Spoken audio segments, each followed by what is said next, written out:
हालात इस कदर बिगड़ चुके हैं कि hate speech, mob lynching, bulldozer द्वारा घरों को गिराने की घटनाएं आम हो गई हैं। खास तौर पर उत्तर प्रदेश में, जहां ऐसा लगता है जैसे कानून के नाम पर जंगल राज चल रहा हो।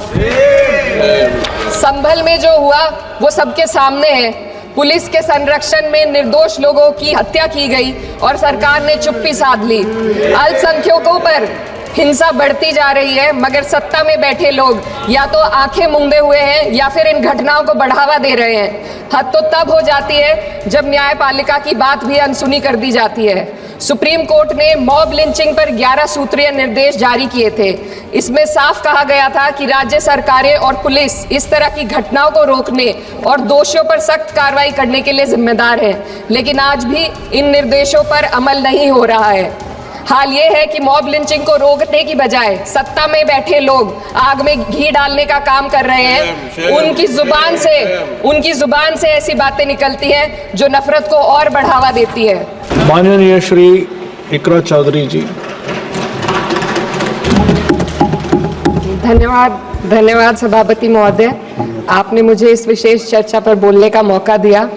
भारत के संविधान के 75वें वर्ष की चर्चा के मौके पर मैं सबसे पहले संविधान बनाने वालों की दूरदृष्टि को सलाम करती हूँ। एक युवा सांसद के तौर पर मैं अपनी उम्मीदों को संविधान के साथ जोड़कर खास तौर पर ये बताना चाहती हूँ कि आज हमारे देश में पिछड़े, दलित, अल्पसंख्यक समुदाय को किस तरह अपने संवैधानिक अधिकारों और आज़ादियों की हिफाजत के लिए हर रोज़ मुश्किलों का सामना करना पड़ रहा है। Doctor B.R. अम्बेडकर के कथन से अपनी बात रखना चाहती हूँ। उन्होंने कहा था, मुझे अपने भारतवर्ष पर फक्र है कि जिसके पास ऐसा संविधान है जो लोकतंत्र, समाजवाद और सेक्युलरिज्म को संजोता है। लेकिन आज ऐसा लगता है जैसे संविधान की किताब तो है, पर इसे चलाने वालों का ईमान गुम हो गया है।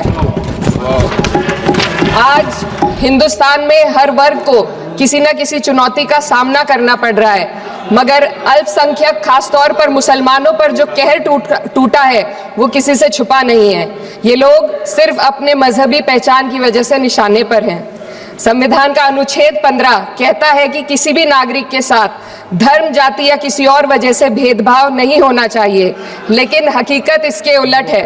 हालात इस कदर बिगड़ चुके हैं कि hate speech, mob lynching, bulldozer द्वारा घरों को गिराने की घटनाएं आम हो गई हैं। खास तौर पर उत्तर प्रदेश में, जहां ऐसा लगता है जैसे कानून के नाम पर जंगल राज चल रहा हो।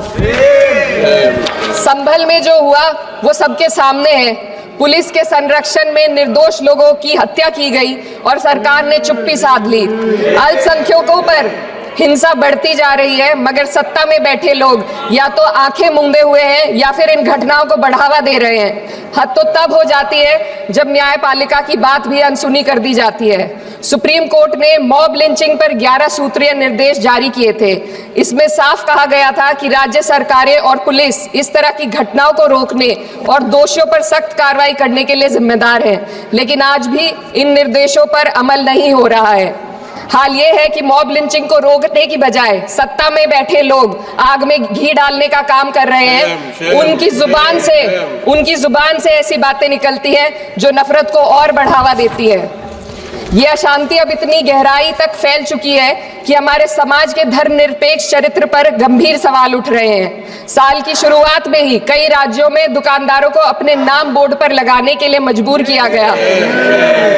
इसे सेहत और सुरक्षा के कानूनों का हिस्सा बताया गया, मगर असल मंशा कुछ और थी।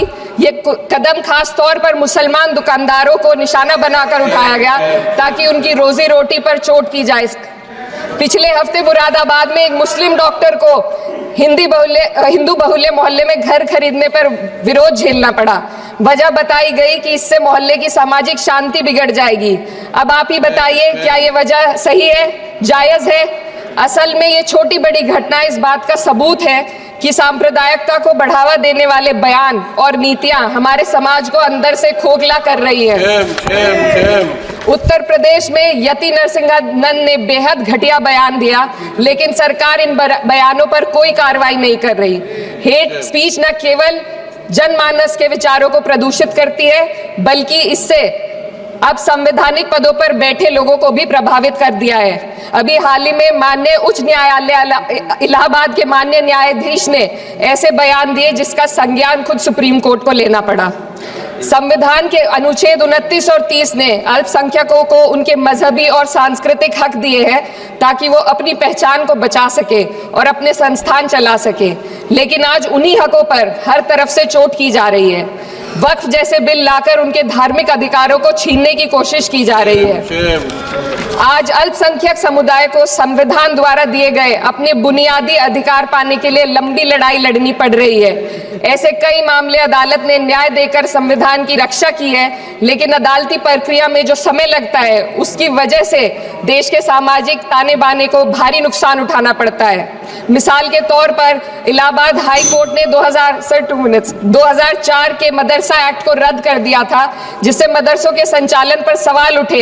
हालांकि सुप्रीम कोर्ट ने बाद में इस फैसले को पलट दिया और एक्ट को वैध करार दिया, लेकिन इस प्रक्रिया में जो समय लगा उसने अल्पसंख्यकों को बेचैनी और संघर्ष के दौर में डाला है। इसी कड़ी में प्लेसेस ऑफ वर्शिप एक्ट 91 भी आता है और कई अन्य अधिकार, उन्हें भी इसी तरह अदालती लड़ाइयों में उलझाया जा रहा है। ये स्थिति न केवल अल्पसंख्यकों के अधिकारों की राह में रुकावट है, बल्कि justice delayed is justice denied जैसी कहावत को सिद्ध करती है।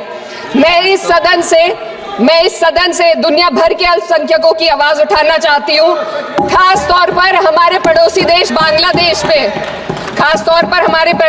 बांग्लादेश में अल्पसंख्यकों के साथ जो हो रहा है वे दिल को गहरे तक चोट पहुंचाने वाला है।